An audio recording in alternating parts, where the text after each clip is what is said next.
The laser pointer slipped from her hand and rolled across the polished conference table, hitting the floor with a small, embarrassing click. For a moment, no one breathed. The morning light from the 28th floor windows washed over her pale face. Catching the tremor in her fingers as she reached for the remote, she suddenly couldn't hold steady.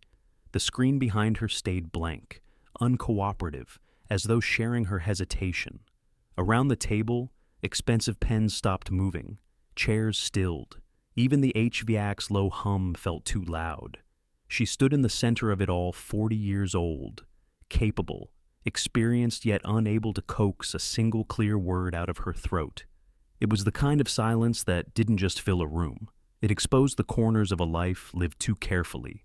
Across from her, the new CEO watched with a calm, unreadable expression that made her chest tighten. A man known for seeing everything, and today, he was seeing this. And that was the strangest part. The quiet contradiction she couldn't escape. The woman who'd spent years trying not to be noticed was suddenly breaking under the weight of being seen. If you've ever felt your voice slip away at the exact moment you needed it most, this story may feel familiar. Let's begin.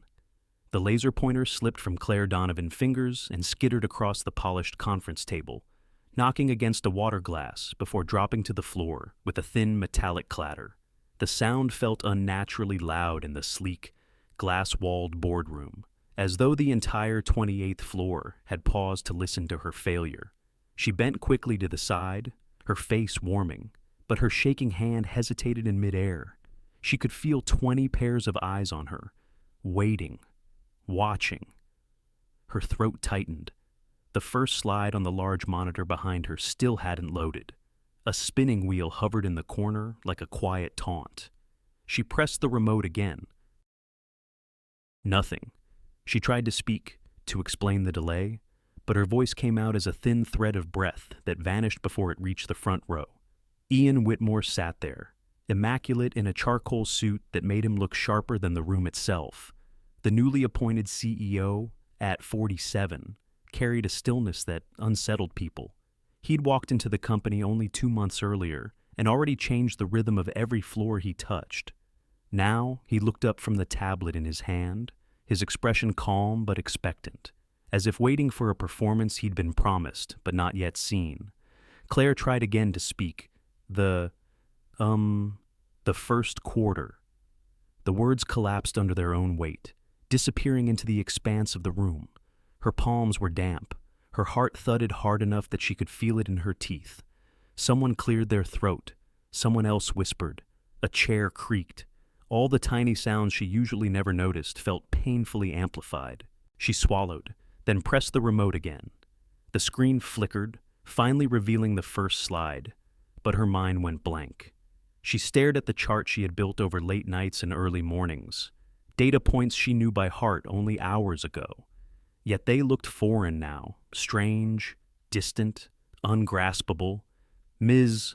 Donovan," Ian said, his tone not harsh but clipped. "Whenever you're ready." The words should have steadied her. Instead, they hollowed her out. She inhaled shallowly, forcing herself to continue. The customer retention in the central region declined by louder. Someone muttered near the back, her face heated. She tried again. Declined by Ian, lowered his tablet. "If you want this room to understand your analysis," he said, his voice carrying clearly to every corner, "you have to give us something to hear." A flush climbed her neck. She felt her composure slipping, felt her years of careful quiet unraveling one trembling breath at a time. She tried to straighten her shoulders, but shame pulled them inward. Her eyes stung. She blinked hard.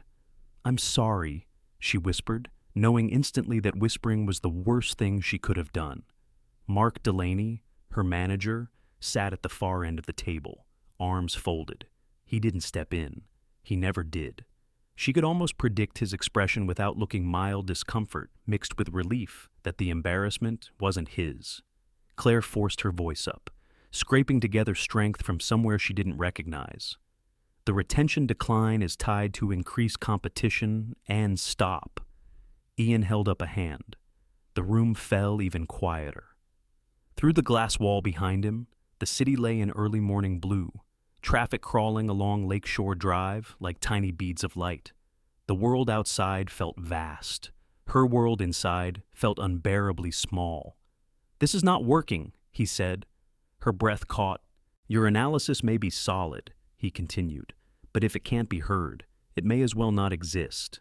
The words struck with a precision that felt almost personal, as if he'd reached inside the quiet shell she'd lived in for years and pressed on the one place still tender. She stood frozen, unable to respond, unable to defend herself. A familiar heaviness gathered in her chest, the old, suffocating certainty that she was never meant to take up space, that the safest place in any room was the corner no one looked toward. "We're done for today," Ian said. "Send me whatever you plan to present." Chairs shifted, laptops closed. A few people avoided meeting her eyes, and their avoidance was somehow worse than their judgment. She stepped back from the screen, nearly stumbling. Her hand brushed the edge of the table for balance. The glass door opened with a quiet hiss as people filed out. Someone murmured, "Rough morning." Someone else said, "Poor thing." Their voices blurred into static.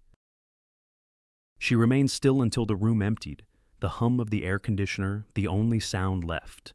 She blinked at the floor, at the fallen laser pointer still lying near the chair leg, a simple red piece of plastic.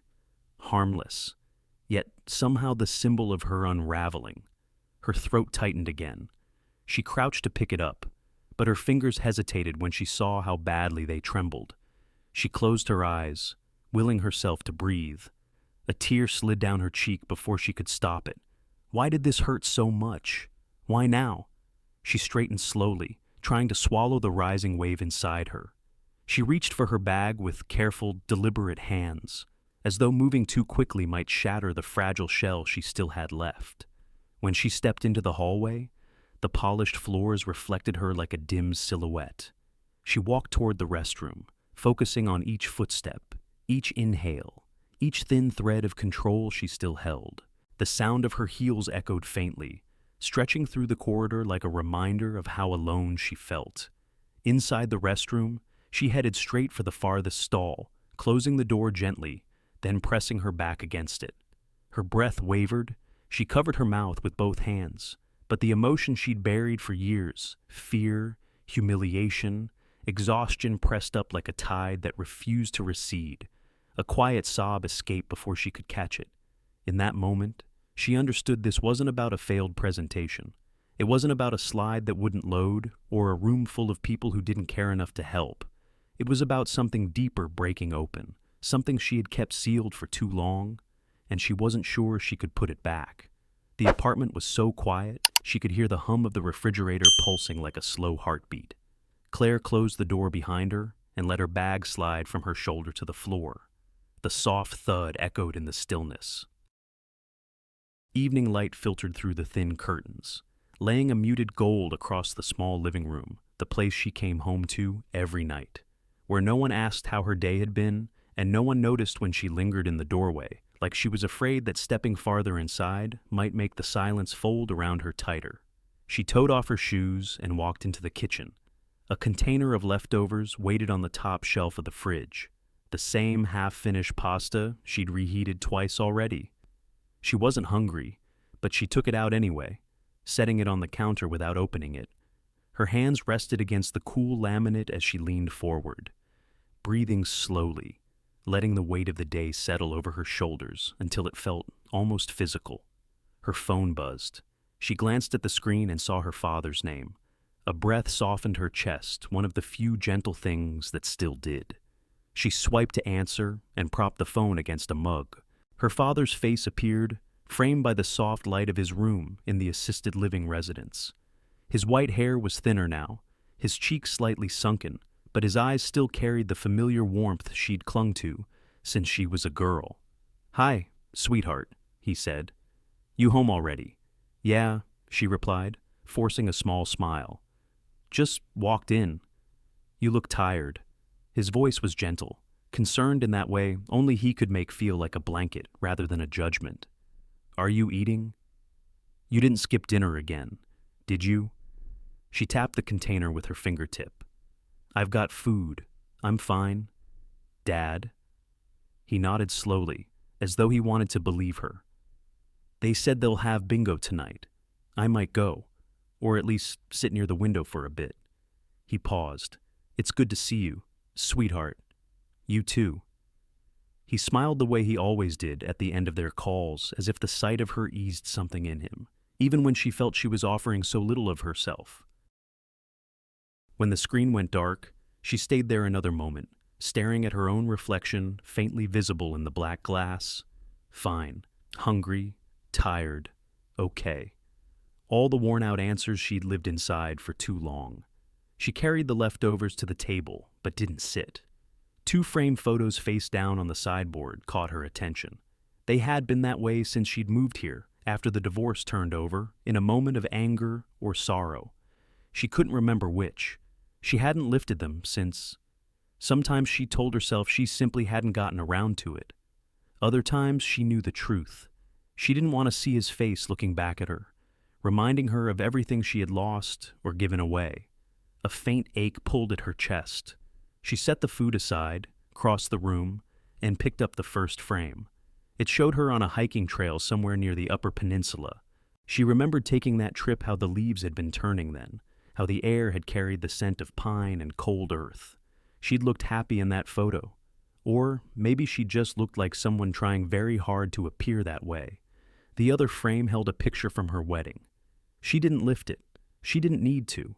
She remembered every angle of it anyway. For a moment, her breath tightened the same way it had earlier during the presentation, a familiar constriction, as if regret had fingers and knew exactly where to press. She set the frames down carefully, turning them face down again. She moved to the couch, sinking into the cushions. Her body felt heavy, but her thoughts were restless. She had tried so hard not to stand out for so many years. Not because she lacked ability, she had always known her work was meticulous, thoughtful, precise, but because drawing attention had never ended well for her. She remembered dinners where she'd tried to share an idea and had been told she was overreacting. Remembered conversations where every opinion she offered had been waved away with a sigh. She had grown smaller each year without ever noticing how much space she'd given up. She closed her eyes. A memory surfaced so sharply it felt like a voice whispering right behind her ear. "You make too big a deal out of everything. Claire, just keep your head down." Her ex-husband had said it during one of their last arguments. When she'd asked him quietly, carefully to listen, he'd said it without raising his voice, as if it were the most reasonable suggestion in the world, as if the problem had always been her insistence on feeling things too deeply, wanting too much, speaking at all. She opened her eyes and stared at the ceiling, the room dimming as dusk pressed closer. That single sentence had curled around her like a command. She hadn't fought it, she'd absorbed it, lived by it, built her days around it in ways she hadn't recognized until now. She pressed her hand against her chest, trying to steady the unsettled beat beneath her palm. The humiliation of the morning meeting clung to her skin. But it wasn't the meeting that hurt. It wasn't even Ian Whitmore's clipped remark or the way the room had watched her falter. It was the realization that she had been shaped by someone else's dismissal for so long that she no longer remembered what her own voice sounded like when she wasn't shrinking it. Outside, a train rattled in the distance, faint and steady. She listened to it fade, then drew in a slow breath. How much of her life had been lived like this by rules that weren't hers, expectations she hadn't chosen, silence she'd mistaken for survival? The question hovered there, unsettling and unfinished, as the apartment dimmed into quiet night. Her supervisor didn't even look up when he handed her the folder. It dropped onto her desk with a soft thud, but the meaning behind it landed far heavier. Mark Delaney was already halfway back to his office before she managed to slide her finger under the cardboard edge. "Needs to be done by Thursday." He called over his shoulder. You know the drill. His door closed before she could respond, not that he would have listened. The fluorescent lights hummed above her. The office's open floor felt colder than usual. Claire exhaled slowly and opened the folder. Charts, incomplete. Notes that looked like they'd been scribbled by someone rushing to catch a train. half the data missing. It wasn't her project. It wasn't even her department's focus. But it was now her problem. She stared at the mess spread across her desk, the air tightening in her chest the way it had yesterday in the boardroom. Only this time, the pressure felt different. Less fear, more anger, thin, restrained, almost unfamiliar. In the cubicle next to hers, two co-workers Jenna and Kyle were debating numbers for a smaller report. Their voices drifted over the low divider. "I pulled the regional data last week," Jenna said.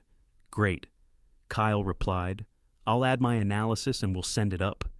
"They'll love it." Claire blinked at their words. She had pulled the regional data last week. She had sent it to Jenna late Friday, after everyone had left. She remembered typing the email while the office cleaning crew vacuumed the hallway.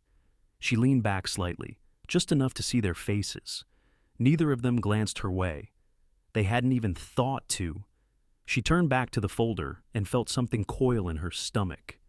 It wasn't new being overlooked, being used as the quiet machine behind other people's polish. She had spent years telling herself it didn't matter, that as long as the work was done well, someone would eventually appreciate it. But today, after the humiliation in the boardroom and the long evening in her silent apartment, something had shifted. The excuses no longer felt sturdy. Kyle stood, stretching his arms over his head. "We'll get it done. And if it breaks, Claire will clean it up like she always does." He said it lightly, like a joke shared among teammates. Jenna laughed. They moved on. The words hit her like a sudden gust of cold air. Not cruel, not yelling, just casual. Casual enough that the sting went deeper. Casual enough that it revealed a truth she had avoided naming. She was dependable because she never pushed back. Efficient because she never asked for credit. Invisible because everyone learned she wouldn't protest when treated like she existed in the background. Claire looked down at her hands resting on the folder. They were steady, poised, the hands of someone who got things done without complaint. Yet something inside her felt unsteady, like a door had been cracked open in a room that had stayed sealed for too long. Her phone screen lit with a calendar reminder. Thursday deadline. Her chest tightened. She stood and carried the folder to Mark's office. She knocked lightly, then waited. He didn't open the door. After a few seconds, she pushed it open an inch. "Mark," she said quietly, "can we talk about not now?" "Claire," he replied, typing something on his keyboard. "You're great with deadlines. I trust you, but this project, you'll figure it out," he said, still not looking at her. "Close the door on your way out." She closed it because she'd been told to. Her footsteps felt heavier as she walked back to her desk. The office buzzed with activity phones ringing, keyboards clicking, people chatting about weekend plans, but she felt apart from it, like watching life move from behind glass. She sat down and opened a spreadsheet, trying to lose herself in the work, but her mind kept nodding around the same thought: when had this become normal? When had she accepted being overlooked as part of who she was? How long had she lived pressed into the background of her own career? A memory of her ex-husband flickered again, his tired sigh, his dismissive tone. She had believed that leaving him would free her. But maybe the real prison had been the habits she carried out with her: staying quiet, staying small, staying agreeable. A notification popped up on her screen, a meeting invite from Mark. She opened it. He had scheduled a check-in for Friday after the Thursday deadline he had given her. Her pulse thudded once, hard. He wasn't planning to contribute. He wasn't planning to help. He was planning to take the finished work and present it as his own. Her throat tightened, but not with fear this time, with clarity. She looked around the office and saw everything differently. The pattern wasn't new. It had been here for years, people speaking over her, decisions being made without her input, credit disappearing the moment work left her desk. She had told herself she didn't mind. She had told herself it was safer this way. But safety had turned into confinement. She rested her hand flat on the desk. A slow breath moved through her, deeper than she expected. The resentment was still small, but unmistakably alive. She looked at the folder, the deadline, the careless comment, Ian's cutting words from the day before, her father's worried face, her empty apartment, the two framed photos she couldn't bring herself to set upright. She wasn't sure when the loosened knot inside her had started tightening again, but she felt it now pressing, forming, trying to take shape into something she had not allowed herself to feel in a long time. What would she do with it? She didn't know yet. But as she opened the folder again, a different kind of silence settled over her. Not the silence of fear, or caution, or being overlooked. A silence that waited, that asked, that pushed her toward a question she had avoided for too many years. How long would she keep living like this? The answer hovered just out of reach, close enough to feel, too raw to name. The silence in the room was louder than any reprimand. Claire stood at the head of the long glass table, the glow from the projector painting her face in a cold wash of blue. 20 pairs of eyes watched her, some curious, some bored, a few already judging, but the only gaze she felt was Ian Whitmore's, sharp as a blade through the still air of room 2801. Her fingers hovered above the keyboard, trying to coax the slide to load. The tiny spinning icon mocked her. The longer it spun, the more her pulse hammered in her ears. She cleared her throat, hoping her voice might steady before she spoke, but when she inhaled, her breath snagged halfway up her chest. "Whenever you're ready," Ian said. His tone carried no impatience on the surface, yet something in the way he leaned back suggested he expected competence, expected momentum, expected anything but what was happening in front of him. The slide finally blinked onto the screen, numbers she knew by heart, charts she had reviewed dozens of times, but her mind felt like someone had wiped it clean. The lines and colors blurred into meaningless shapes. She tried again. This quarters. Results show. Her voice cracked. She swallowed, heat crawling up her neck. "Speak up. Please," Ian said. "We can't hear you." A quiet hum traveled through the room, someone shifting in their chair, someone clicking a pen, someone releasing a soft sigh. Claire's throat tightened further. She forced herself to meet Ian's eyes, hoping for something guidance, patience, a moment's reprieve, but his expression was unreadable, cool, expecting. I'm sorry," she said, stepping slightly aside from the screen. The Northwest region reported. "We've all read the report," he cut in gently, but not kindly. "Tell us what we don't already know." The room dimmed at the edges of her vision. She felt herself shrinking, folding inward. A familiar sensation she had spent years perfecting. Be smaller, be quieter, take up less space, cause no trouble. But the shrinking did nothing to help her now. It only made her voice thinner, her presence smaller, her thoughts more tangled. Her hands trembled. She clasped them behind her back, hoping no one noticed. Patricia, the COO, exchanged a subtle glance with Robert. The CFO, one of those quick, silent conversations that didn't need words. Claire had seen those looks her entire career. Pity disguised as professionalism. Ian stood. The sound of his chair scraping back shot through her like a jolt. "Claire," he said, each syllable measured, "you're responsible for this analysis. If you can't communicate it, the work is effectively useless." The words hit her with the force of something she hadn't braced for, something she'd spent a lifetime trying to avoid. Useless. Not the work. Her. She felt herself flinch before she could stop it. He exhaled through his nose, a quiet sign of disappointment. "We're done here. Send me your updated notes by the end of the day." He didn't say it harshly. He didn't raise his voice. That almost made it worse. The meeting dissolved around her. Chairs pushed back, papers rustled, conversations restarted in soft murmurs. But Claire stayed still, as if her shoes had been bolted to the floor. She collected her laptop with hands that felt strangely detached from her body. She nodded at someone she didn't know who when they mumbled something polite on their way out. She walked out into the hallway, her vision slightly blurred. The carpet felt too thick, too soft beneath her feet. The door clicked shut behind her, muffling the distant voices still buzzing inside. The first restroom she found was empty. She stepped inside, locked herself in a stall, and sat down before her knees gave out. The overhead light flickered faintly. The sound of the vent shuddered in the ceiling, and then, quietly, controlled at first, she broke. The tears came without sobs, just a steady stream. She wiped away with the sleeve of her blazer. She pressed her hand to her mouth to keep the sound from slipping out. Shoulders trembling, despite her effort to stay composed.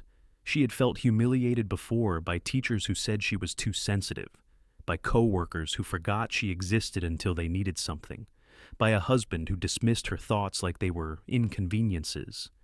But this felt different. This felt like a life's worth of small humiliations finally collapsing under their own weight.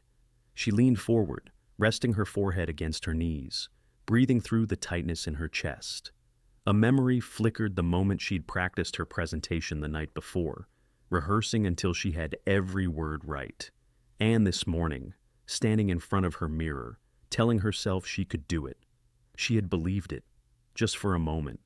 The belief felt naive now. A single thought hovered at the edge of her mind, fragile and raw. How much more of herself would she have to erase before she finally disappeared? Her tears slowed. She opened her eyes, staring at the tile floor beneath her heels. She felt emptied out, scraped clean, like something inside her had cracked, not broken, but cracked enough to let cold air in. She straightened slowly, wiping her face. Her breathing steadied, though her heart hadn't yet caught up. She wasn't sure what she would do next. Not yet. But as she stood and unlocked the stall, a different kind of stillness moved through her, a pause before something changes, a held breath before a choice is made. And for the first time in a long time, she wondered, would she retreat again, or finally step towards something she'd never allowed herself to want? The cursor blinked on the empty page, slow, patient, expectant, almost as if asking her who she wanted to be tonight. Claire sat at her small kitchen table, wrapped in the dim glow of the overhead light. Outside, Chicago lay in its winter stillness. The city felt colder in February, the kind of cold that pressed through window panes and settled into bones already tired.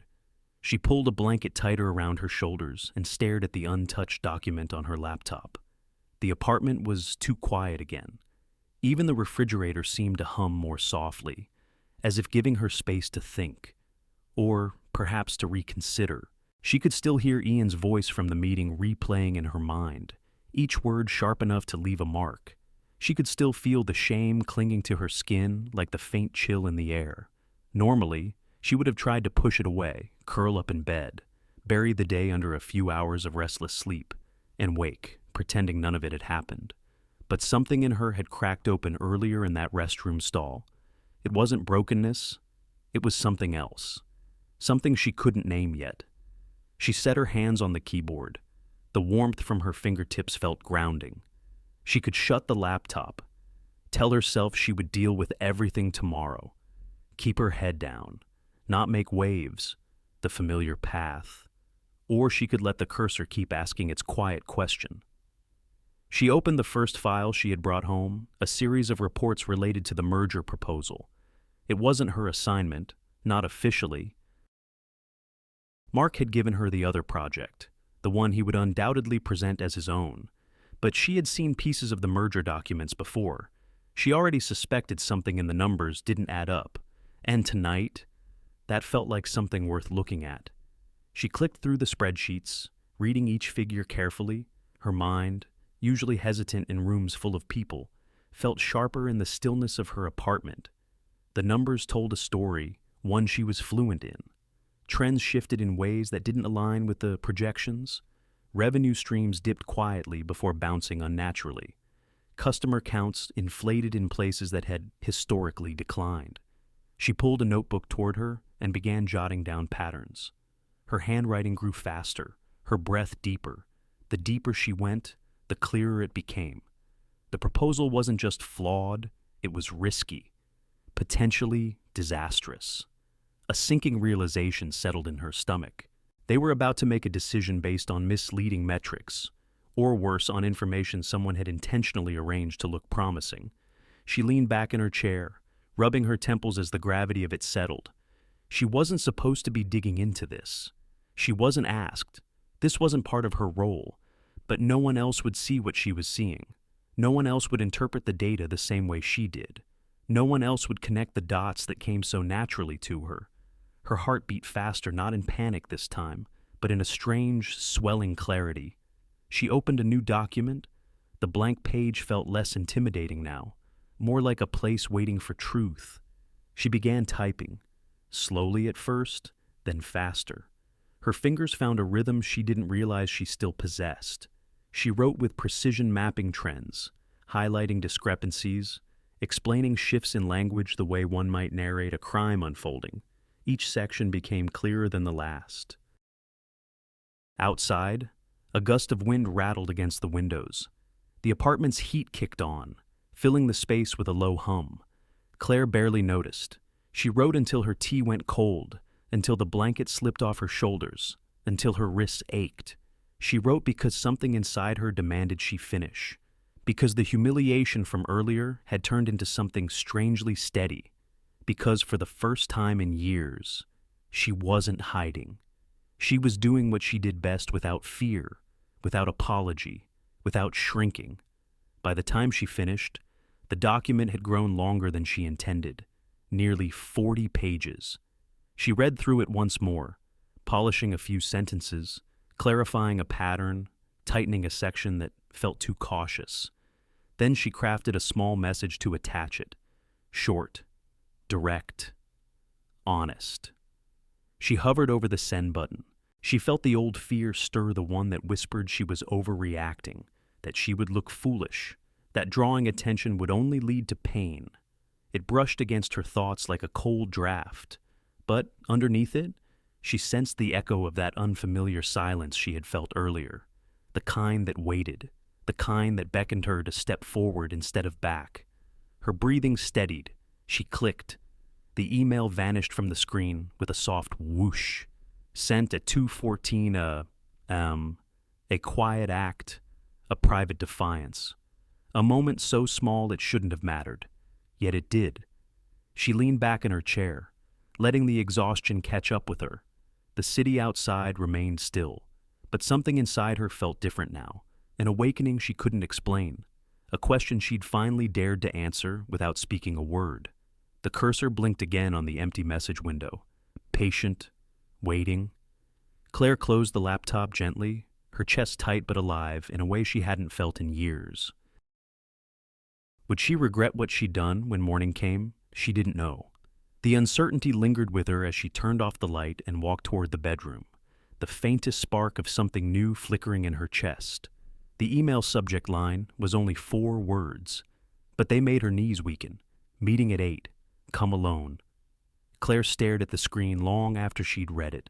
Morning light filtered through the blinds, striping her kitchen counter in pale gold, but none of it eased the tightness winding through her chest. She had barely slept.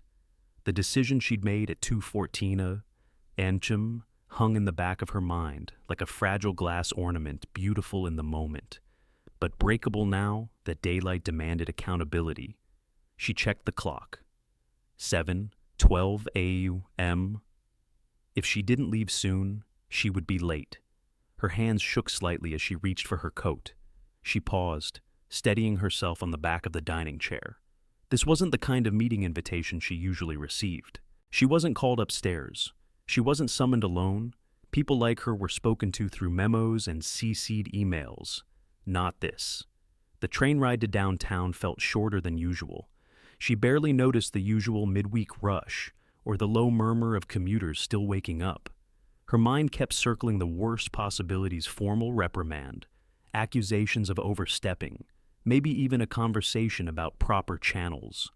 By the time she reached the 28th floor, her palms had gone cold. The corridor felt especially quiet that morning, the kind of quiet that made every footstep sound louder than it should. She reached the small executive conference room at the far end of the hallway. The door was slightly ajar, a sliver of light slicing across the carpet. She knocked gently. "Come in," Ian said from inside. She pushed the door open. The room was smaller than the large boardroom where her humiliation had played out, but somehow the air felt denser here, more controlled. A single pendant light hung low over the table, illuminating the documents spread across it like artifacts under examination. Her documents, her analysis, printed, annotated, sorted into sections. Ian stood at the head of the table. He looked different in this smaller space, less distant, more focused, but the intensity in his eyes was unmistakable. "Have a seat," he said. She sat, her back straight, hands folded tightly in her lap. She tried to read his expression, but it gave her nothing. "You sent this at 2 a.m, he said, tapping the stack of pages. "Yes," she replied quietly. "I wasn't sure if I should." "Why did you?" he asked. The question landed heavier than he likely intended. She shifted slightly, looking down at the printed spreadsheet nearest her. It was surreal seeing her work displayed like this, as if it belonged in a war room. "I couldn't sleep," she said. "I kept thinking about the merger projections. Some of the numbers didn't make sense. And she hesitated. "I thought someone should know." He studied her for a long moment. "Someone," he repeated, as if the word held more weight than she realized. She didn't answer. He finally picked up one of the pages, sliding it toward her. "Did you know you caught discrepancies our financial team missed?" Her breath hitched. "No. You mapped them as if you'd been tracking this for months." "I haven't," she said quickly. "I only looked last night." Ian leaned back slightly, arms folded. "Claire, this isn't the work of someone who's invisible." Her pulse quickened. She didn't know how to respond, whether it was a compliment, a warning, or something far more complicated.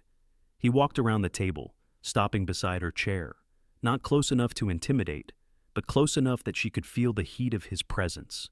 "You've been here. What, 11 years? 12, she corrected softly. 12. He nodded once. "And in all that time, I've seen your name on reports." Quietly precise, always accurate, but never. He gestured to the documents. She looked at the papers, unable to explain the shift even to herself. He spoke more quietly.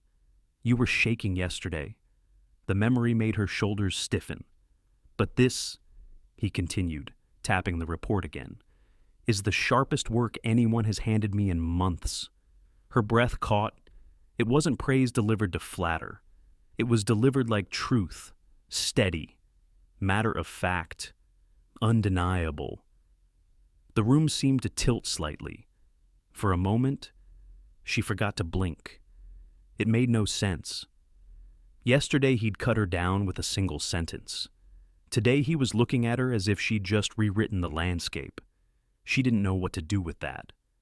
"I need to understand something," he said, lowering his voice as if the walls could listen. "Is this what you're capable of when no one's watching?" She opened her mouth, then closed it. The honesty that rose in her throat frightened her. "I don't know," she said. "I've never really been seen." For the first time, something in his expression shifted, a softening so subtle she almost missed it. He stepped back, giving her space. "This work can't stay buried," he said. "Someone needs to present these findings at the senior briefing on Friday." Her stomach tightened. Present, in front of executives, in front of him. "I can prepare the written summary," she offered quickly, already bracing for rejection. "Someone else can present it. That's not what I'm asking." Her breath faltered. He held her gaze. "What I'm asking is simple. What do you want to do with this?" The question unsettled her more than the meeting invitation. Wanting was foreign to her. Wanting meant risking. Wanting meant visibility, pressure, eyes watching, expectations rising. She felt her fingers curl against her legs. What did he want from her? The question echoed through the room, unanswered, lingering like the faint buzz of the fluorescent light above them. The office on the 27th floor felt too large for her footsteps. Claire hesitated just inside the doorway, the unfamiliar space stretching before her like a room she wasn't meant to enter. Morning sun poured through the tall windows, catching particles of dust that glimmered in the air. The furniture was modern, understated walnut desk, clean lines, soft gray upholstery. It was all a far cry from her old cubicle with its flickering monitor and fabric walls that smelled faintly of dry erase markers. "This is yours now," Ian had said earlier, handing her the new access badge as if it were the most natural thing in the world. But nothing about this felt natural. Not the new floor, not the new desk, not the sudden shift from invisible analyst to someone with an office 3 doors down from the CEO. She placed her bag on the chair and just stood there for a moment, letting the strangeness of it settle around her. The room felt too quiet, too bright, too exposed. A soft tap on the open door made her turn. It was Lila from accounting, eyes wide with curiosity. "So it's true," she whispered, as if afraid the walls might report her. "He pulled you upstairs." Claire swallowed. "It's temporary. I think people are talking," Lila said. "Mark looks like someone stole his lunch money." A flush crept up Claire's neck. She didn't want to be talked about. She didn't want jealousy or suspicion or the weight of attention she hadn't earned. She wanted to do her work quietly, competently, the same way she had done it for 12 years.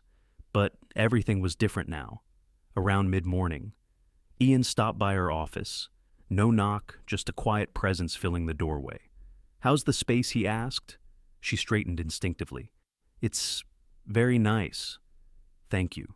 Your responsibilities will shift starting today," he said. "You'll have access to all merger data going forward. I want your eyes on every document, every projection, every footnote. Nothing goes to the board until you review it." Her pulse quickened. All of it. Alone. "At first," he said, "I trust your instincts." Trust. The word sat strangely in her chest as if it belonged to someone else. She nodded, though her hands were suddenly cold. He lingered for a moment, as though considering something he wasn't sure he should say, but then he simply nodded once and left her to the silence again. By lunchtime, the whispers had reached a low simmer. She felt eyes on her when she walked through the hallway. Heads tilted together when she passed. People who once overlooked her now paused mid-sentence, watching her with a mixture of curiosity and calculation. Even the elevator ride felt different. She stood among colleagues she had known for years, but today their smiles were too tight, their greetings too careful. Back in her office, she opened the first box of documents, financial statements from the merging company, hundreds of pages, footnotes, adjustments, numbers that didn't quite align, no matter how many times she rechecked the columns. She worked through the afternoon, the hum of the HVAC the only sound in the room. After years of being the one who supported other people's analyses, she was now the person responsible for the answers. The weight of that truth pressed on her shoulders. By early evening, her eyes began to ache. She rubbed them and reached for the next binder.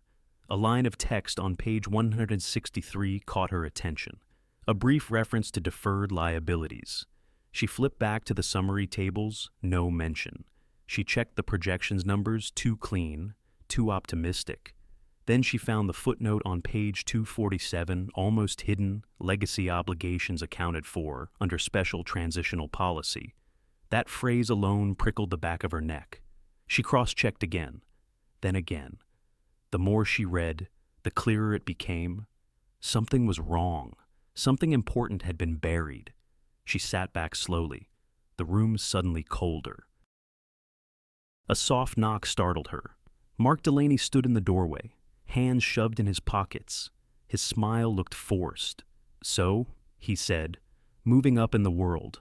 "Huh." She stiffened. "It's just for the merger review." "Right."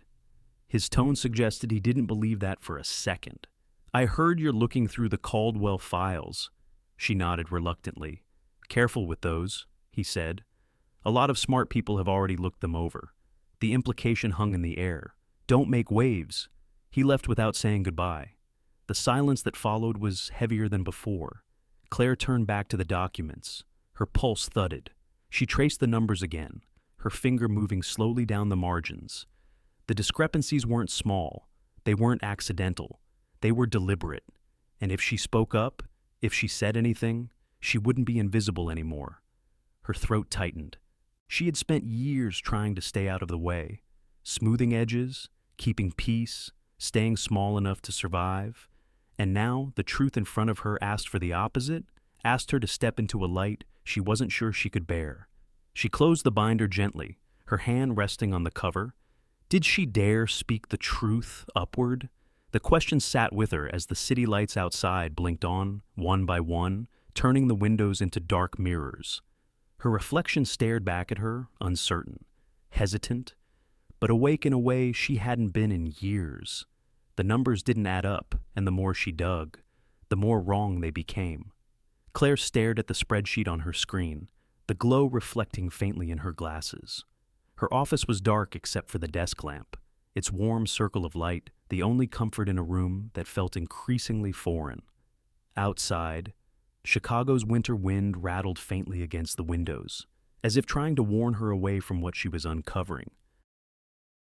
She flipped through the documents again, user counts that spiked without explanation, revenue listed without supporting invoices, footnotes that contradicted earlier statements. At first, she thought it had to be clerical error, wishful thinking, maybe, but page after page told the same unsettling story. This wasn't carelessness. It was intentional. She reached for a yellow sticky note and wrote a single line in tight script, "Discrepancy appears systematic." Then she sat back, listening to her heartbeat thud against her ribs. Someone had buried this, and badly. A knock on the door broke the tension. Ian stepped inside, jacket off, tie loosened. He looked different at this hour, less polished, more human. The tired lines around his eyes were sharper tonight, as if he'd been fighting battles of his own. "You've been here since 7, he said, glancing at her untouched dinner on the corner of the desk. "Take a break. I'm close to understanding something," she murmured. He raised an eyebrow. "That sounds ominous." She hesitated, then slid a stack of pages toward him. "Look at the subscriber chart for Q3 and the user retention data in this appendix. They don't match, by a lot." He scanned the documents, flipping between sheets. His expression grew tight. "This can't be right. It is? I checked 3 times. He looked at her. Truly looked. "Show me everything." So she did. For the next hour. They went through document after document, their chairs pulled side by side, the desk between them covered in spreadsheets, audit notes, and printed tables. Her fingers hovered over the pages like someone handling fragile evidence. His moved with quick precision, tapping inconsistencies, circling suspicious figures with a pen that clicked softly in the quiet. He asked direct questions. She answered with quiet certainty. And with every new discrepancy they found, the room seemed to shrink, the air growing heavier with dread. When they finally paused, Ian rubbed a hand over his face. "If this is true, the deal is rotten all the way down." Claire nodded. "It's not just inflated numbers. They're hiding liabilities, the kind that could ruin us." He leaned back, staring at the ceiling for a moment. "We need proof." "I have some," she said, gathering a new pile of pages. Not all, but enough to see the pattern. He reached for the stack, but she hesitated, her hand still on the top page. What he asked, her voice felt small in her throat. "People who bring bad news here don't usually stay long." A flicker of something crossed his face. Not surprise, exactly, but recognition. As though he'd heard these fears whispered before, in rooms she'd never been invited into. "Is that what you think I'll do?" he asked quietly. "Punish you for telling the truth?" She didn't answer. She didn't know how to. His tone softened just barely. "Claire, I pushed you hard that day. Too hard. But don't confuse my frustration with indifference. I listen when the work is solid. And this he tapped the pages as solid." Her shoulders loosened a fraction, but the fear didn't fully leave. She returned her gaze to the documents. They built their valuation on trial users. They're counting temporary accounts as active subscribers. It's deliberate. They know exactly what they're doing. Ian went still. That alone would overstate their revenue by nearly 40%, she said. And that's before accounting for the hidden obligations. If we move forward with this deal, we inherit all of it." A long silence followed, so long she could hear the ticking of the clock above her bookshelf. Finally, she forced herself to say it aloud, the words she'd been building toward all evening. They're hiding something big. There it was, unmistakable, irreversible. She braced herself. For dismissal, for blame, for disappointment, for the coldness he'd shown her before. Ian didn't speak right away. He stood and walked to the window, looking out at the city lights that glimmered like scattered coins. His reflection in the glass looked older, burdened. When he turned back to her, his expression was unreadable. "Claire," he said slowly, "if what you've found holds, this changes everything." Her pulse quickened. The dread in her stomach deepened, twisting into something sharper, fear. Yes, but also the weight of responsibility she had never asked for. He stepped closer, the room narrowing around them. "But before I take this upstairs, I need one thing." She held his gaze, uncertain. "Tell me," he said quietly. "Are you absolutely sure?" The air felt too still, too fragile.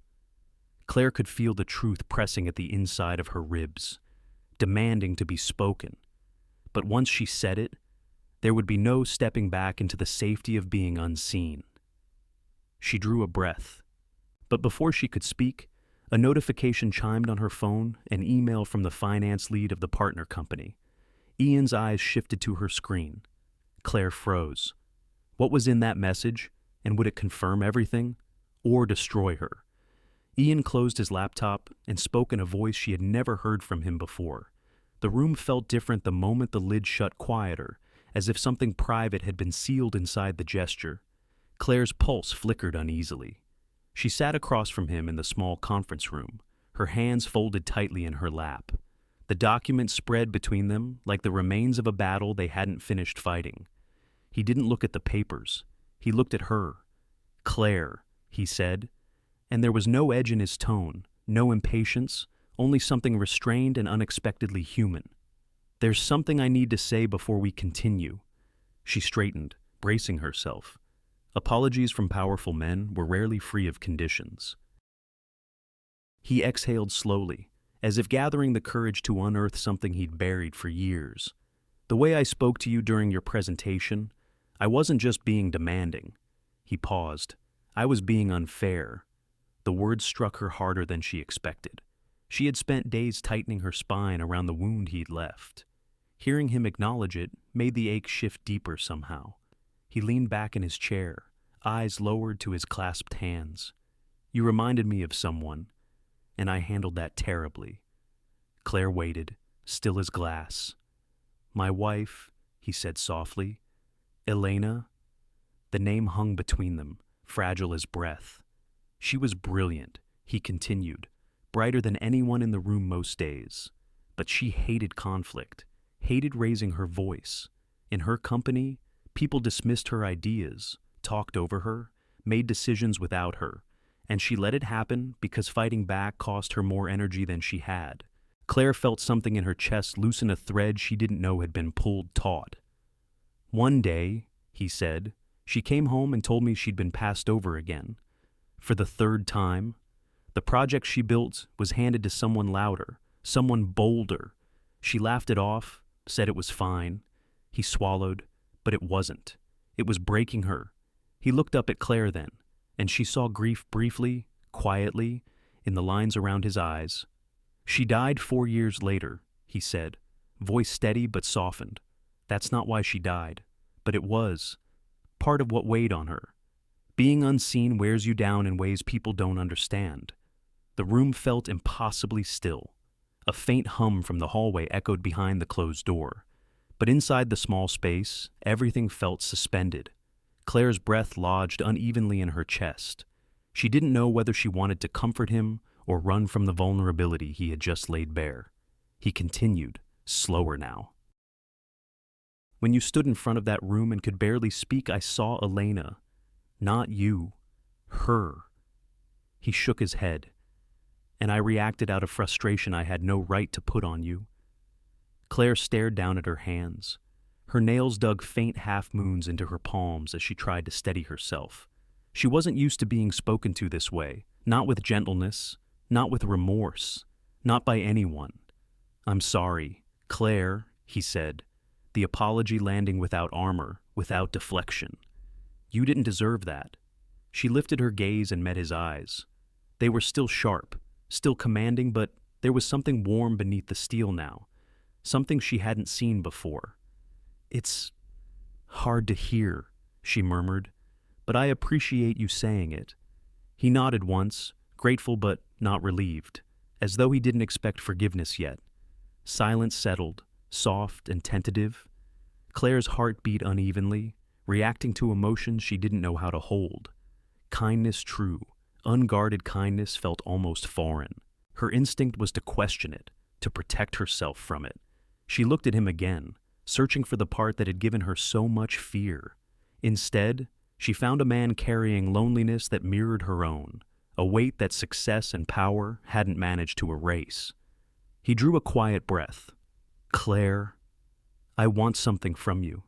Not for the merger, not for the company." His voice went gentle, almost hesitant. "For yourself." She frowned slightly. "What do you mean?" He leaned forward, elbows on his knees. "Stay visible." Her breath caught too sharp, too sudden. "When you shrink," he said, "the world loses something important, and I don't want that to happen anymore. Not to you."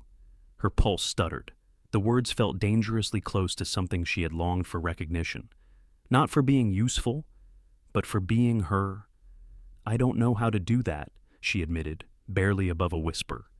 "You don't have to know all at once," he said. "Just don't disappear." Something inside her trembled, because disappearing had been her survival, her protection, her choice for years. Now someone was asking her to undo it, and worse, she wanted to believe him. She wanted to step toward that light, even if it scared her. He sat back, eyes steady on hers. "Whatever comes next with this merger, you won't face it alone." The words warmed her and unsettled her in equal measure. Complications were dangerous. Trust even more so. And she wasn't sure which one of them had just crossed a line they couldn't uncross.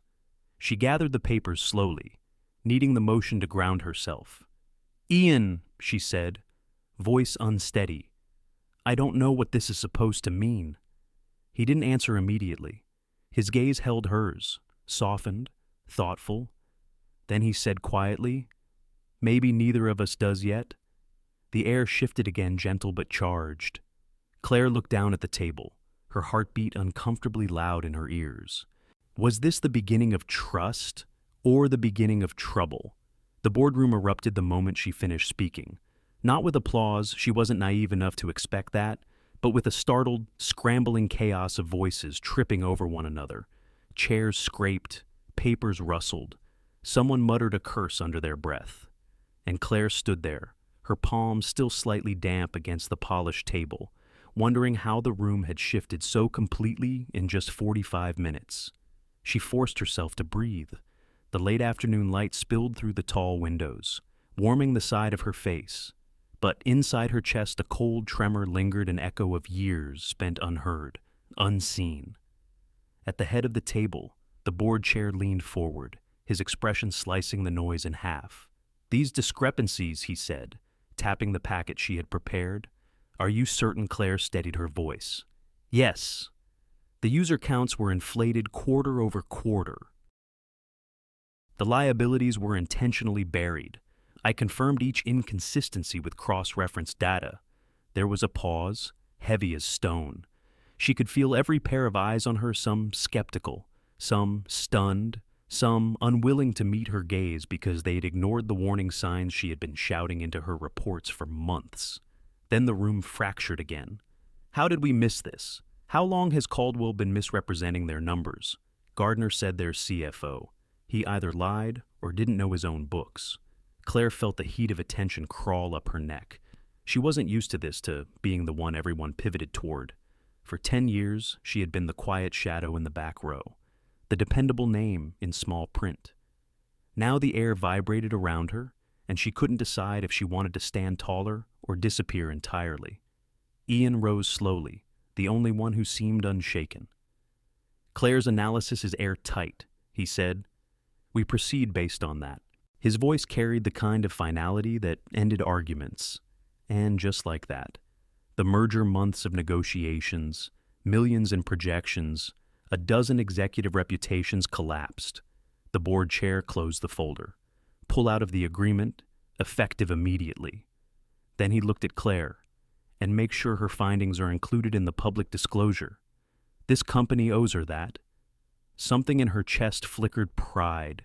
Yes, but shadowed by disbelief. She wasn't used to anyone acknowledging her work, much less giving her credit in a room like this. It felt unreal, like watching someone else live a life she had only imagined in quiet moments. As the meeting adjourned, her manager, Mark Delaney, stood stiffly near the door, his face drained of its usual dismissive confidence. He avoided her eyes. He had told her once, half joking, that she worried too much about hypotheticals. Now, those hypotheticals had saved the company from disaster. By the end of the day, word had traveled through every corridor. Conversations hushed when she passed. People glanced at her with a mix of curiosity and newfound respect. She wasn't invisible anymore, and she didn't know how to hold that truth. When she stepped into her new office, she found Ian standing by the window. Sunset spilled across the lake, a coppery glow brushing the skyline beyond him. You handled yourself well, he said. She set her bag down, trying to ignore the tremor in her hands. I just did my job. No, he said quietly. You did far more than that. Silence stretched between them, not tense now, but reflective, threaded with something almost gentle. Claire looked at the floor, unsure how to meet the intensity in his eyes. Claire, he continued, the board wants to move forward with changes to the department, and I've made a recommendation. Her stomach tightened. A recommendation for what he reached into his pocket, pulling out a single sheet of paper. Director of Strategic Insight. Her breath caught. It couldn't be real. You want? She gestured helplessly, as if the words were too large to hold. You're offering this to me. I'm not offering, he corrected. I'm telling you, you earned it. The paper trembled slightly between her fingers as she took it. Director. A title she had never dared to imagine for herself. For years she'd been told directly and indirectly that she wasn't leadership material, too quiet, too careful, too soft-spoken. But today she had stood in a boardroom and dismantled a collapsing empire of lies. Today she had saved the company millions of dollars. Today she had been seen. You look like you're trying to decide whether to faint or run, Ian said, a faint smile tugging at the corner of his mouth. She allowed a shaky exhale. Maybe both. He chuckled, the sound low and surprisingly warm. You're capable of far more than you've been allowed to believe. His confidence unsettled her, not because she doubted him, but because she didn't know how to carry so much faith from someone else. Faith was heavy. It demanded something in return. Thank you, she said softly. I don't want to disappoint anyone. Claire, he said, stepping closer. You won't. The words fell over her like a promise she wasn't sure she deserved. She looked back toward the window, toward the fading light stretching over the city. Visibility had a weight she hadn't expected, bright, overwhelming, and strangely fragile. The promotion felt like stepping onto a ledge she hadn't known existed, and yet, she wasn't entirely afraid, maybe because she wasn't standing on it alone. She folded the paper carefully, her heart unsteady in her chest. But even as pride warmed her, a quiet fear whispered beneath it. Now that she had stepped into the light, could she bear everything that came with being seen? You'll be leading the investor presentation, Ian said, and her stomach dropped. The words hung in the room like something fragile and dangerous. Claire felt them settle on her shoulders, heavier than any title she had carried so far. She stood in the doorway of his office, clutching a folder she suddenly couldn't remember why she'd brought. Me. The word escaped before she could steady it. Ian nodded. He was standing beside his desk, sleeves rolled back just enough to show the soft creases at his elbows, his expression steady. You, he repeated. You understand the restructuring better than anyone. The folder slipped slightly in her grip. The memory of the boardroom weeks ago, the frozen throat. The laser pointer clattering across the floor rose so sharply she had to shift her weight to keep from leaning into the wall behind her. I don't, she began. He shook his head. You do. You've already proven it. The office around them was quiet, the hum of the city softened by thick glass. Outside, a thin strip of winter light stretched across the lake, shimmering like it was barely holding itself together. Claire knew the feeling well. She walked in slowly, setting the folder on the corner of his desk. Her voice was low. You saw what happened last time. Last time wasn't failure. His tone gentled. It was pressure, and no one offered you support. He paused, searching her face. This time will be different. She wanted to believe him. She really did. But fear had a way of echoing louder than reassurance, especially when it had lived inside her for years. How many investors, she asked quietly. 10, he said. High-level, thoughtful people, not the kind who pounce. He gave a faint smile, meant to soften the blow. You'll be with me the whole time. It helped, but not enough. She lowered her gaze, noticing the faint crease between her knuckles. I still get shaky thinking about presenting. I know. He gestured toward the small meeting room adjoining his office. That's why we start now. They spent the next hour in that room, her laptop casting a soft glow on the table. Ian listened as she walked through each slide, never interrupting, never rushing her. He watched the way she held her breath at transitions, how her voice wavered at the data-heavy sections, how she pressed her thumb against the side of her pen whenever she lost her place. He didn't correct her. He simply observed. Finally, he leaned forward. Claire, he said, you're not struggling because you don't know the material. You're struggling because you're waiting to be dismissed. Her breath faltered.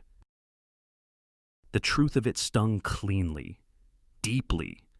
He lowered his voice. No one in that room wants to dismiss you. She wasn't sure she believed that either, but she nodded. They practiced again the next afternoon, then again the day after. Something about his presence steady, patient, undeniably confident pulled her forward even when she resisted. She noticed things she had never noticed about him, the way he leaned back when listening, the furrow that appeared when he concentrated, the exhaustion that brushed the edges of his eyes after long days. One evening, as snow drifted outside the windows in slow, delicate spirals, she stumbled through a complicated section about projected synergies. Her mind blanked halfway through an explanation she normally could have given in her sleep. I'm sorry, she said, pressing a hand to her forehead. I don't know why I freeze. Ian closed his notebook. What are you afraid will happen? She hesitated. That I'll disappoint everyone.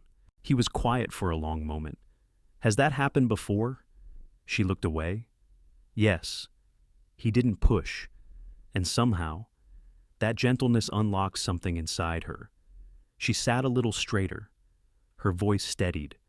When they ran the presentation again, she moved through the opening like she was walking a familiar path.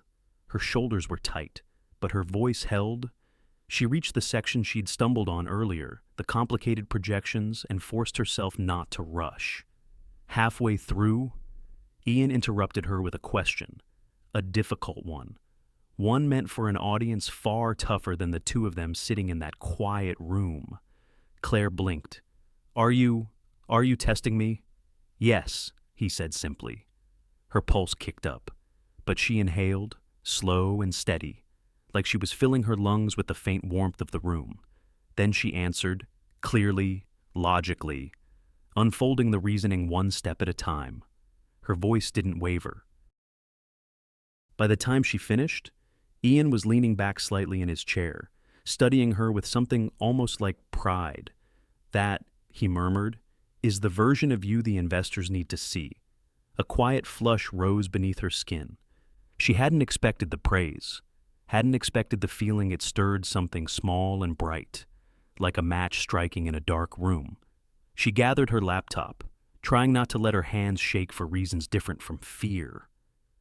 "I don't know if I can do it like that tomorrow," she admitted. "You can," he said. "You already have." As she walked out of his office, the hallway lights flickered softly against the glass walls, casting faint shadows that trailed behind her. She felt them almost physically shadows of the person she had been, the one who lived small, spoke softly, apologized for taking up space. She wasn't that version tonight, but would she still be when the room was full, when the stakes were real, when her voice needed to hold steady under pressure? That question followed her all the way to the elevator, settling in her chest like a tremor that refused to fade. Tomorrow, she would stand in front of 10 investors. Tomorrow, she would have to choose whether to trust her own voice.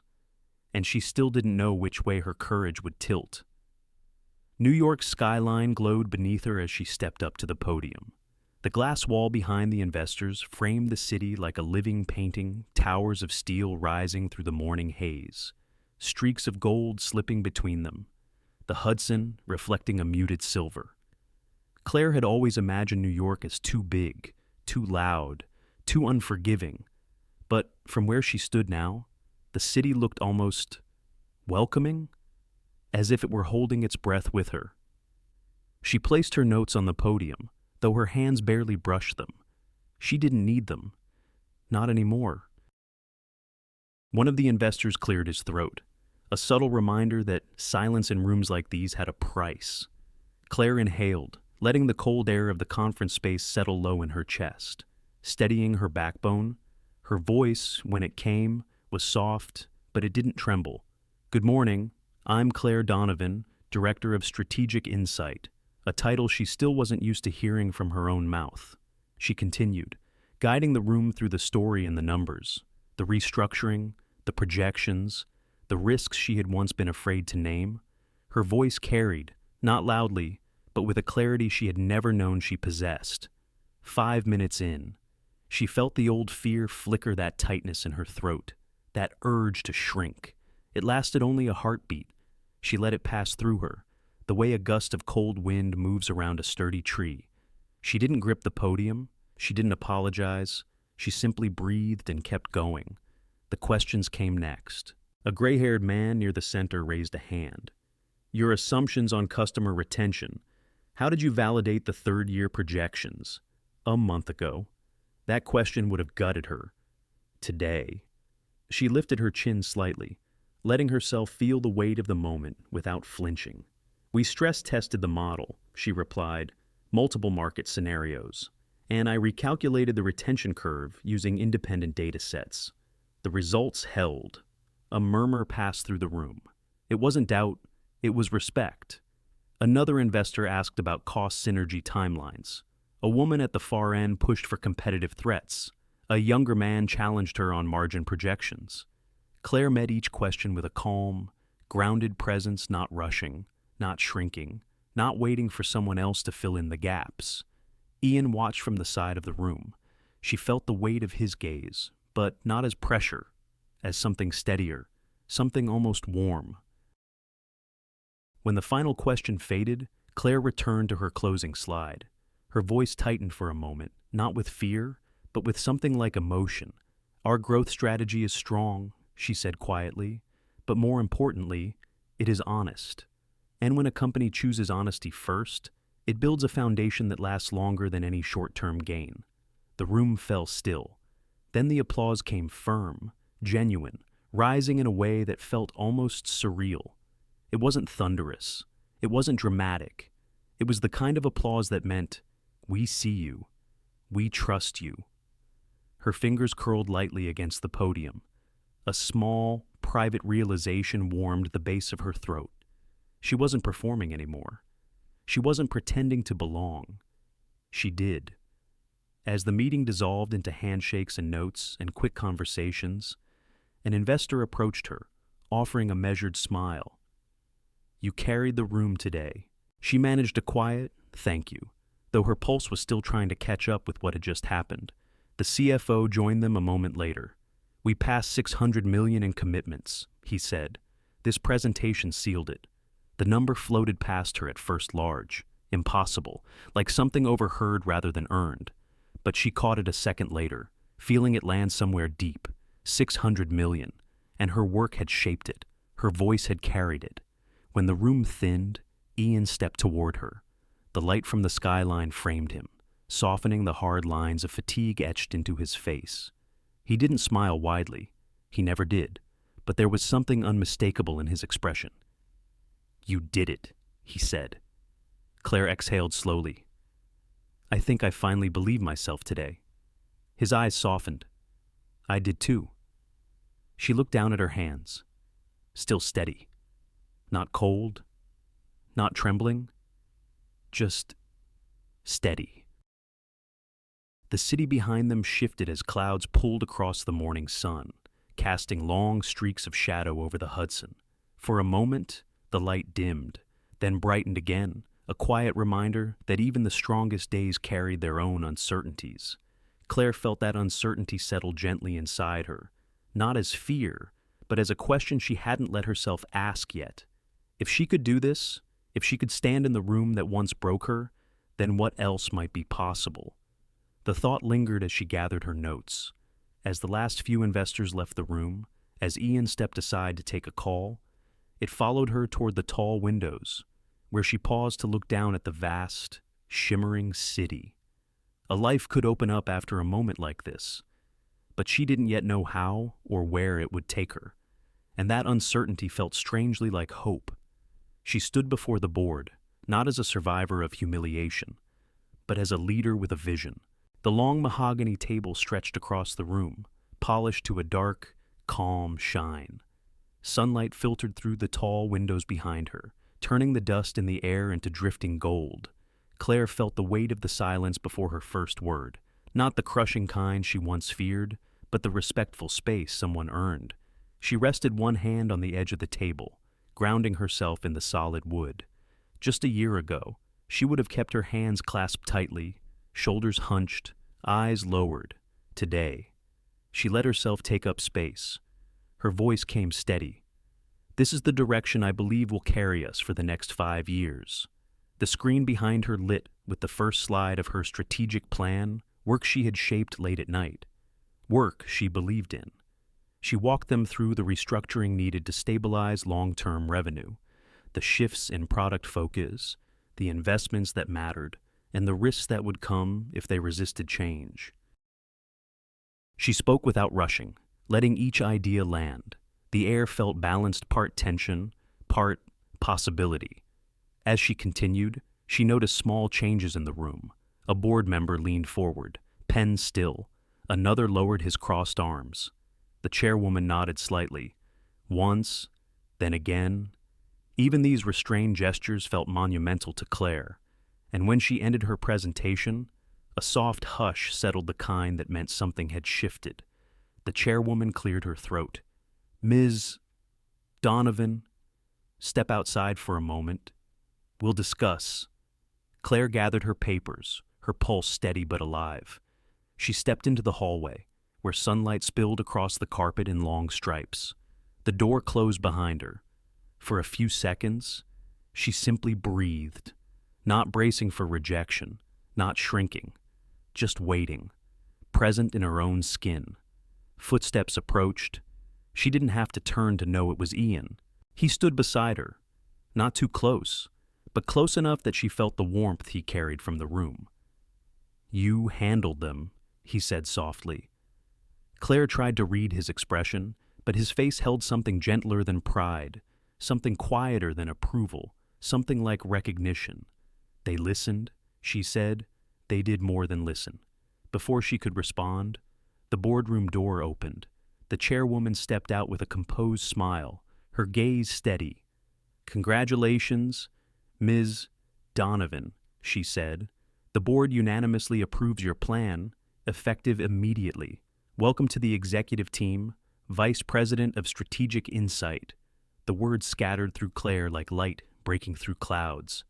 She felt her breath catch, not in disbelief, but in awe of the woman she had quietly become. "Thank you," she managed, her voice softer than she intended. "Truly." The chairwoman nodded and returned to the room. Claire stood still for a moment, absorbing the shift, the way a person lets warmth sink into cold hands. Ian was watching her, his eyes warmer now. "Vice President," he said, almost to himself. "Told you. You were never meant to stay in the background." She exhaled with a faint smile. "Maybe I was afraid to be in the foreground?" He shook his head gently. "No. You were waiting to step into it on your own terms." They walked down the hallway together, the sound of their footsteps softened by the thick carpet, the day stretching quietly ahead. Claire felt something inside her settle, not just achievement, but a sense of alignment she had never known. She wasn't performing for survival anymore. She was choosing her path. When they reached the elevator bank, the doors slid open. Ian didn't step in. Instead, he turned toward her fully for the first time all morning. There was no formality in his posture now, no careful professional distance. Just a man who looked tired, thoughtful, and unexpectedly open. "Claire," he said quietly. She lifted her gaze. The soft ding of another elevator in the distance echoed down the hallway. He ignored it. "I'd like to take you to dinner," he said. "Not to talk business, or strategy, or the company." His voice lowered. "Just dinner. If you want that." Her breath paused. For years, she had wrapped herself in silence, believing it was safer. Silence had been the shield she carried through her marriage, through her divorce, through the years of being overlooked at work. Silence protected her, and it isolated her. Standing there, she felt the full distance between the woman she had been and the woman she was becoming. A woman with a title she earned. A woman whose voice carried. A woman who no longer hid because someone once told her she was too much. And yet, connection was its own kind of risk. She searched his face, the faint lines at the corners of his eyes, the sincerity in the way he waited without pressure. She felt something warm bloom beneath her ribs, not certainty, but the possibility of something human, something real. She let the silence linger, letting herself feel every nuance of it. When she finally spoke, her voice was almost a whisper. "I don't know if I'm ready." Ian nodded once, accepting her hesitation without retreating from it. "That's all right," he said softly. "It doesn't have to be today, or this week. Just know the door is open." The elevator chimed again. She stepped inside slowly as he held the door. The space felt small compared to the moment stretching between them. Before the doors closed, he met her eyes once more. "Take your time. Claire." She held his gaze until the metal panels slid shut. As the elevator descended, she pressed a hand lightly to her sternum, feeling the quiet thrum beneath. Not fear, not confusion. Something else, something like the beginning of an unspoken answer. But whether she would speak that answer out loud, she didn't know yet. And that question followed her all the way down. As she walked out of the building, she caught her reflection in the glass, a woman fully present for the first time in years. The evening light settled over Chicago in long, fading ribbons of gold, turning the skyscraper windows into mirrors that stretched across the street. Claire paused on the sidewalk, her coat gathered loosely around her as the first cool breath of night brushed past her hair. Her reflection looked back with a steadiness she didn't recognize at first. Then she realized it wasn't new. It had simply been waiting for her to see it. She stepped closer to the glass. Her posture was different now, shoulders not drawn inward, gaze not lowered, hands not tucked away. Her presence filled the outline of her body like a warm, quiet truth. The woman staring back wasn't the careful shadow she had once been. She wasn't hiding. She wasn't shrinking. She belonged in her own life. A soft hum of traffic rolled through the street as she turned away from the window. Her steps were slow, deliberate, as though her body was still adjusting to the weight of the day. She had spent the afternoon in meetings, accepting congratulations she never expected to hear in her lifetime. Vice President? The title still felt strange, hovering somewhere between awe and gratitude. She reached the corner, where a small plaza overlooked the river. Wind rustled the dying leaves of a nearby tree, scattering a few yellow ones onto the pavement. Claire sat on a bench, letting the cool metal steady her. The city lights reflected on the water, shimmering like a scattered constellation. She closed her eyes for a moment, breathing in the night. The quiet folded around her gently, no longer an echo of her isolation, but a companion. Footsteps approached, unhurried. She opened her eyes to see Ian standing a few feet away. He didn't sit immediately. He simply looked at her with the same quiet intensity he'd carried during the presentation. The wind tugged lightly at his coat, softening the sharp lines of his frame. "Didn't mean to interrupt," he said. "You didn't?" Her voice was calm, steady, free of the undertone of apology that had once lived there. He nodded and eased himself onto the bench beside her, not close enough to assume, not distant enough to seem unsure, just near, just present. For a moment, neither spoke. The city moved around them, cars passing, rivers shifting, lights blinking across the skyline. It felt like standing in the middle of something vast and gentle. "You were remarkable today," he said quietly. Claire let the words settle. In the past, praise had made her shrink. Now, it warmed her not because she needed validation, but because she knew she had earned every bit of it. "Thank you," she said. I felt like myself up there." "I know." His voice softened. That's what made it powerful. They sat in the quiet that followed, not as CEO and VP, not as two people bounded by hierarchy or circumstances, but as two adults standing at the edge of something unspoken. He didn't ask the question again, the one from the hallway. She appreciated that more than she could say. Instead, he looked at the river, then back at her with a gentle expression that didn't push, didn't pull. "When you're ready," he said, "I'd still like to take you to dinner." She held his gaze for a long moment. There was warmth in his eyes, and a patience she had rarely been given. Her heart pressed gently against her ribs, not with fear, but with curiosity. Not yet, she thought, but maybe someday. She turned her attention back to the river. A boat passed under the bridge, its lights casting ripples of soft color across the water. Claire felt something loosen inside her, something she had been holding for far too long. She reached for her phone. Her father would be finishing dinner by now, probably poking at the vegetables the staff insisted he eat. She pictured his thinning hair, the way his eyebrows rose whenever he was worried, the quiet pride he always tried to hide when she visited. She pressed the call button. He picked up on the second ring. "Claire. Everything all right, sweetheart?" She looked out at the river, at the shimmering lights, at the city that once intimidated her and now felt like a place she could grow into. "Dad." Her voice softened, warmth filling it from somewhere deep. "I'm all right. Better than all right." She heard his breath catch not from fear, but from relief. "Good," he murmured. "I'm glad." They talked for a few minutes, simple things, familiar things. When the call ended, she let the phone rest in her lap, her fingers lightly brushing its edge. The wind carried the faint scent of the river. The city lights flickered against the water, and a soft feeling settled over her chest, quiet joy. Like a lantern lit slowly from within, she rose from the bench. The night felt open, spacious. Her steps were steady as she walked back toward the street, her reflection catching in every window she passed, solid, real, unhidden. When she reached the corner again, she paused. What new chapters open when a woman finally steps into her own light? Claire didn't know the answer yet, but as she crossed the street, the question walked with her.